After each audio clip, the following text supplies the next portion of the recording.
Hi students, இன்றைக்கி நம்ம எந்த காலேஜ் பற்றி பார்க்க போகிறோம்னா பாவை காலேஜ் ஆஃப் டெக்னாலஜி பற்றி தான் பார்க்க போகிறோம். காலேஜ் எங்கே லொக்கேட் ஆகியிருக்கு, எந்த மாதிரியான கோர்ஸ்லாம் ஆஃபர் பண்ணிட்டு வராங்க, கேம்பஸ் ஃபெசிலிட்டிஸ்லாம் எப்படி இருக்குது, எந்த மாதிரியான கம்பெனிலேருந்துலாம் பிளேஸ்மெண்ட் ட்ரைனிங் கொடுக்குறாங்க, எந்தெந்த கம்பெனிலலாம் ஸ்டூடெண்ட்ஸ் பிளேஸ்மெண்ட் ஆகியிருக்காங்க, இதை பற்றி தான் இந்த வீடியோவில் பார்க்க போகிறோம். வீடியோக்குள்ளே போகிறதுக்கு முன்னாடி நம்ம வீடியோவை இப்போ தான் ஃபஸ்ட் டைம் பார்க்குறீங்கன்னா நம்ம சேனலை சப்ஸ்கிரைப் பண்ணிக்கோங்க. கூடவே அந்த பெல் ஐக்கானையும் கிளிக் பண்ணிக்கோங்க. அப்போ தான் நம்ம போடுற வீடியோ பற்றின யூஸ்ஃபுல்லான இன்ஃபர்மேஷன்லாம் தெரிஞ்சுக்க முடியும். வாங்க வீடியோக்குள்ளே போகலாம். பாவை காலேஜ் ஆஃப் டெக்னாலஜி இந்த காலேஜ் எங்கே லொக்கேட் ஆயிருக்குன்னு பார்த்தீங்கன்னா பாச்சல் நாமக்கல் டிஸ்ட்ரிக்ட்டில் லொக்கேட் ஆயிருக்கு. இந்த காலேஜ் எப்போ எஸ்டாப்ளிஷ் ஆச்சுன்னு பார்த்தீங்கன்னா 2009 எஸ்டாப்ளிஷ் ஆயிருக்கு. All India council for technical எஜுகேஷனில் அப்ரூவ் பெற்றிருக்கு. அண்ணா யூனிவர்சிட்டியோட அஃபிலியேட்டட் ஆயிருக்கு. இந்த காலேஜோட நேக் கிரேடுன்னு பார்த்தீங்கன்னா ஏ கிரேட் பெற்றிருக்காங்க. இந்த காலேஜில் NBA அக்ரிடேஷன் கோர்ஸ்லாம் ப்ரொவைட் பண்ணிட்டு இருக்காங்க. அடுத்து இந்த காலேஜில் உள்ள கோர்ஸ்னு பார்த்தீங்கன்னா BA BTech கோர்ஸ்லாம் ப்ரொவைட் பண்ணிட்டு இருக்காங்க.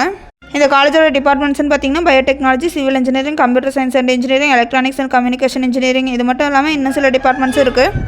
அடுத்து இந்த காலேஜில் உள்ள ரேட்டிங்ஸ்னு பார்த்தீங்கன்னா காலேஜ் யூனியாவில் 5க்கு 3.8 ரேட்டிங்ஸ் பெற்றிருக்காங்க. ஜஸ்ட் ஏரில் 5க்கு 4.0 ரேட்டிங்ஸ் பெற்றிருக்காங்க. அடுத்து கெட்மை யூனியில் 5க்கு 3.3 ரேட்டிங்ஸ் பெற்றிருக்காங்க.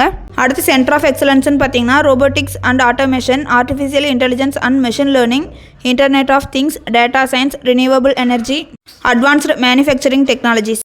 அடுத்து இந்த காலேஜில் உள்ள டாப் கம்பெனிஸ்னு பார்த்தீங்கன்னா L&T Infotech, Renault Nissan, Wipro Infotech, CSS Corp, Shriram, Sonata data patterns, IBM, HCL, JSW, இந்த மாதிரியான கம்பெனிஸ் மட்டும் இல்லாமல் இன்னும் சில கம்பெனிஸும் டாப் ரெக்ரூட்டர்ஸில் இருக்காங்க. இந்த காலேஜில் உள்ள கேம்பஸ் ஃபெசிலிட்டிஸில் என்னென்னு பார்த்தீங்கன்னா class rooms, library, laboratories, banking, hostels, transport, food court, care, sports and games, dining halls, canteen, wifi connection, auditorium, இந்த மாதிரியான கேம்பஸ் ஃபெசிலிட்டிஸில் இருக்குது. இந்த காலேஜில் உள்ள ஈவெண்ட்ஸில் என்னென்னு பார்த்தீங்கன்னா academic events, achievements, alumni, awards, campus drive, celebrations, conference, cultural events, seminars, social events, work shops, இந்த மாதிரியான ஈவெண்ட்ஸில் கண்டக்ட் பண்ணுறாங்க. இதுவரை சொன்ன இன்ஃபர்மேஷன்லாம் உங்களுக்கு யூஸ்ஃபுல்லாக இருந்திருக்கும்னு நினைக்கிறேன். தேங்க்ஸ் ஃபார் வாட்சிங்.